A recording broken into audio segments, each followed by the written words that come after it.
o cara fez a proposta para você lá na feira, né? Falou, Isso. você não vai sair daqui sem assinar pelo menos um guardanapo aqui comigo. E aí daí ele realmente fechou, né? Com você. Isso, fechamos. Damos um contrato de investidor anjo.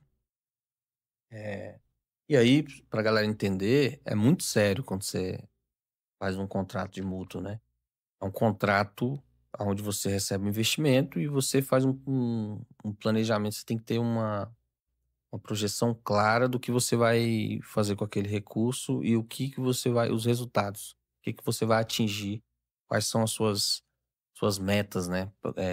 Com aquele recurso que você captou ali com o investidor anjo, em troca de um equity, né? Em troca de parte do seu negócio, que ele pode converter, colocando o nome dele no contrato social, se daqui a tanto tempo você atingir essas metas, ou ele pode vender a parte dele para uma outra pessoa, ou você pode comprar de volta essa parte, mas com um múltiplo, né? Então, vamos supor que ele comprou uma parte do seu negócio com valuation, para ficar claro, valuation, valor do seu negócio, né? Ali, quanto que está valendo o seu negócio naquela época que você está captando. E uma boa justificativa.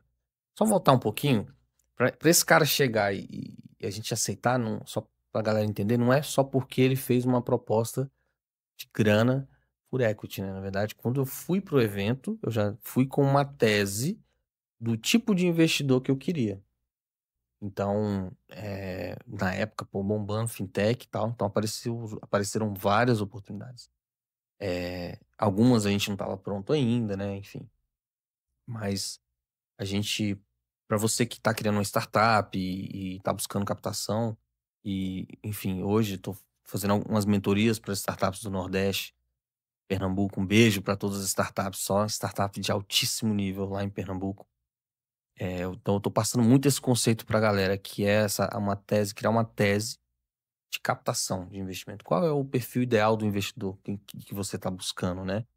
Então não é só o dinheiro, né? Por equity.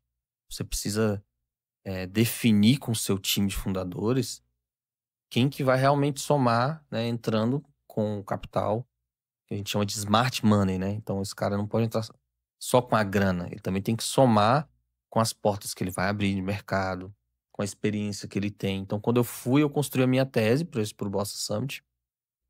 Eu construí a tese que eu queria um investidor que já tivesse tido algum exit, né? Ou seja, já tivesse vendido uma empresa de fintechs, tivesse portas no mercado financeiro, obviamente, que esse cara que já tem um exit também teria e que tivesse disposição como um mentor também, para de vez em quando, quem tivesse com alguma dúvida, alguma decisão difícil, um cliente X, um cliente Y mais duro, ele conseguir nos ajudar nesse caminho. Então, é importante todos os empreendedores, startupeiros criarem sua tese de captação e a gente conseguiu um cara exatamente assim. Tinha E foi tido um justamente o primeiro que chegou no primeiro que stand. chegou no stand. Primeiro, 8h05, velho. Ele chegou lá. A gente trocou uma ideia, ele ficou olhando assim, falou, cara, a gente vai sair daqui só com um Guaraná. Eu achei que era um zoeiro, porque ele passou outras vezes e rindo, pô. Passou várias vezes rindo lá. Eu falei, tu tá zoando. Ele, não, tô falando sério. Aí eu falei, opa, agora o negócio ficou realmente sério. E aí, a gente fez uma captação, e essa captação que a gente fez, a gente tem um prazo, uma prestação de contas é muito bom. Geralmente o investidor anjo, ele não pede nesse nível de detalhe, tá? Mas por governança própria, por iniciativa própria, é bom você fazer isso.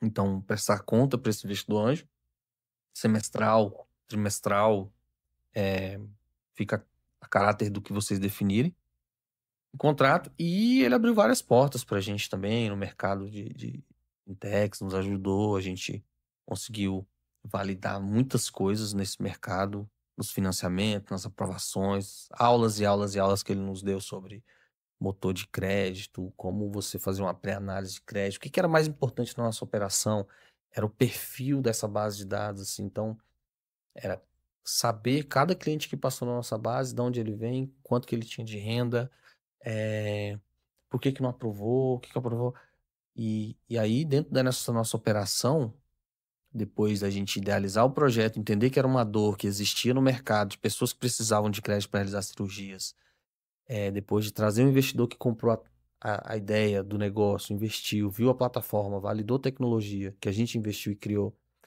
e depois o que a gente precisava? De parceiros do mercado financeiro que, que tivessem dispostos a correr esse risco. O financiamento para a ponta, para o paciente da ponta, analisando um crédito, né? Então aí a gente foi atrás, a gente conseguiu alguns parceiros de Porto Alegre, que é a Baru Cred, que foi o nosso primeiro parceiro de crédito. Foi os caras lá do Sul, indicado de um para o outro.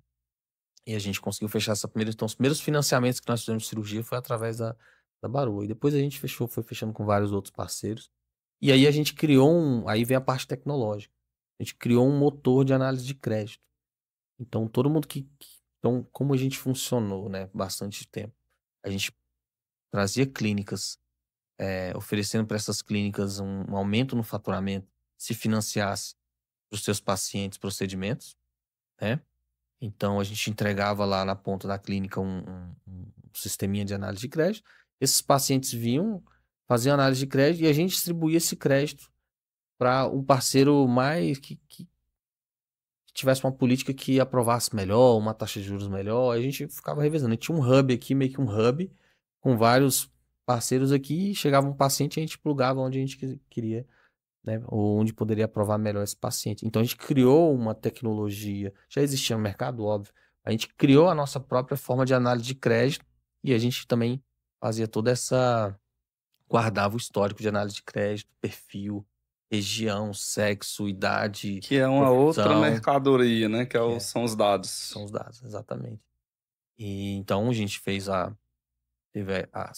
percebemos uma dor, propomos uma solução, captamos um investimento, já com alguns clientes que a gente já tinha aqui validado manualmente. Depois a gente trouxe parceiros de mercado grande que compraram e desenhamos políticas de crédito juntos, alguns, outros não. Outros são bem, enfim, são rígidos, outros são mais flexíveis. E aí, quando a gente foi para o mercado, trouxemos mais clínicas, redes de franquias, que é uma forma de escalar muito boa. E tudo isso que eu estou contando aqui, a gente foi aprendendo, pessoas foram chegando e trazendo para a gente isso. Então, o nosso mentor, alguns mentores, nosso investidor, enfim, e a gente foi abrindo algumas portas, né? E foi aí que a gente começou a crescer e agarrar o mercado.